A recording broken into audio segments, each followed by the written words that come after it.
Thank you, Deputy Speaker. On Monday, the 28th of May, the nation of Azerbaijan celebrated their 100th anniversary.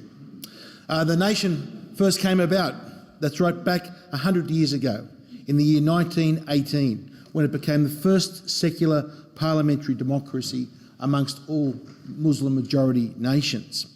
Unfortunately, Deputy Speaker, their democracy was very short-lived, because in April 1920, the Soviets invaded, and they stayed there for over 70 years. Deputy Speaker, we often have the benefit of our nation, of 100 years of our colonial rule here, of British settlement, to develop the institutions. A nation like Azerbaijan, must remember, had 70 years of the corrupting influence of the Soviets. We also note of Azerbaijan, Deputy Speaker, they are one of the few majority Muslim nations to have formal relations with Israel. In fact, the Israeli Prime Minister, Benjamin Netanyahu, visited Azerbaijan in December 2016. In the centre of the capital, Baku, there is a statue of a female, which depicts her casting off the veil.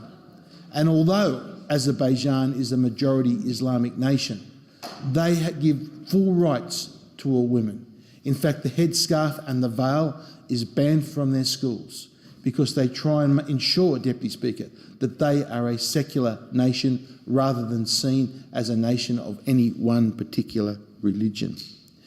Deputy Speaker, I myself have been to Azerbaijan and I have been impressed by the development, the economic development of the nation and the city. We hope that a nation situated between with Iran to the south, with Russia to the north, Deputy Speaker, that they would have developed strong democratic systems, that they will continue to develop their economy in a strong way. Because if we look at the history of the world, we see the example of Singapore, where Singapore itself became a strong economically, strong democratically, and that spread to the other nations around us. That should be the world's wish for the nation of Azerbaijan, to influence the region to be stronger economically and stronger democratically. I'd also quickly like to touch on the dispute with Armenia over the Nagorno-Karabakh area. I understand the concerns of the Armenian population here in Australia, and I would encourage all parties, rather than demonise each other, to have open dialogue, to discuss the issues between each other, Deputy Speaker, so hopefully that dispute can be resolved along with the United Nations conventions.